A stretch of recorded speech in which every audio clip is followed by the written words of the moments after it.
අතනවනේ දරුවෙකුටවත් හරියන්න එපා කියලා. මැරෙන්න කලින් ජීවිතෙන් නතර කරන්න ඕන එකක් තමයි හොඳට මතක තියාගන්න. අනුන්ට වෛර කරන එක නවත්තන්න. මිනිස්සු අපිට කොච්චර දෙස් දෙවල් තිබ්බත් මම මේ කියන එක හොඳට අහගන්න. අපිට ඉදිරිවාදිකම් කරපු මිනිස්සු ඇති නැද්ද? කකුලෙන් නැත බුදවිය නැද්ද? ඉස්කෝලේ යන කාලේ ඉඳන් හතුරුකම් කරපු මිනිස්සු නැද්ද? කසාද බැඳපු ගා ඉඳන් ගෙනහෙලිකම් කරපු නැන්දම්මලා නැද්ද? ගෙදර ආපු ගා ඉඳන් ගම රටත් එක්ක අපිරිය කරපු මිනිස්සු නැද්ද? රස්සාවත් එක්ක එපා කරපු යාළුවෝ ජොබ් එකත් එක්ක එපා කරපු ආයතනයේ සමකාලීනව සේවකයෝ නැත්. ඔය ජීවිතේ අපිරිය වෙන තරමට අප්‍රසන්න මිනිස්සු හම් වෙලා ඇති. බොහොම කරුණාවෙන් දේශනා කරන් සත්පුරුෂ පින්නතුනේ ඔලු තියපු මිනිස්සු ඇති නැද්ද? නැත්ද සල්ලි ඉල්ලගෙන ආපහු දීපු මෙතනදල එහෙම නැතුව මං කරන්නේ පැතිවල ඉල්ල ගත්තාම ටිකක් දෙනවා හොරයි. ඔය සමහරව ඉන්නවනේ කියනවනේ හාමුදුරුවනේ දුන්නොත් දෙන්නේ 500යි. ඇයි ගන්න බැයි නම් දෙන්නේ 500යි.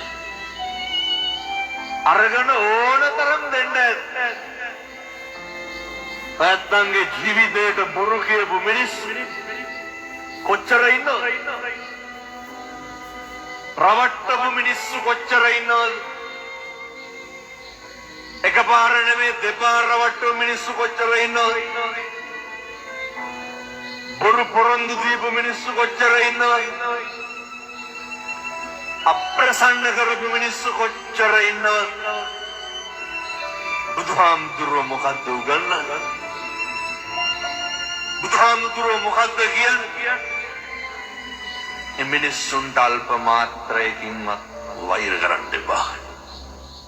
මිනිස්සුන්ට අහිතක් පතන්න එපා. දෝෂයක් නගන්න එපා.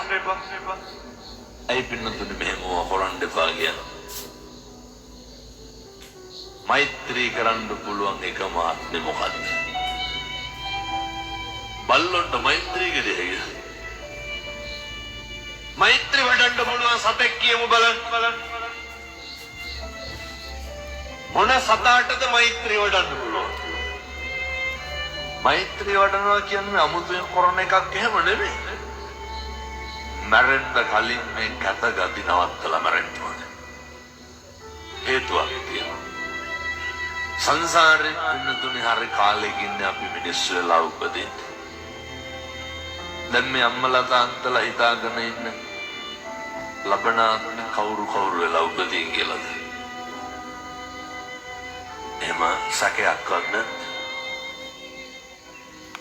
කල්ප ගාන යනකම් මිනිස්සු වෙලා උපදින එකක් නෑ.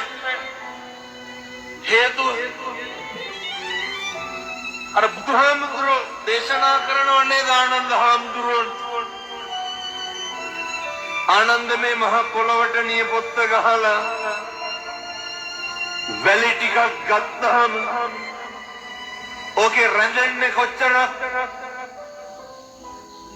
ඒ වගේ බොහොම පොඩි ප්‍රමාණයක් පින්නත් මිනිස්සු වෙලා උපදී කල්ප ගානක් යනකම් ආය අපි මිනිස්සු වෙලා උපදින එකක්. දැන් ප්‍රශ්නයක් තියෙනවා. මොකටද මිනිස්සු වෙලා උපදින්නේ? ගැටලුවක් තියෙනවා. මේකෙන් තේරෙන්නේ නැහැ හොඳ.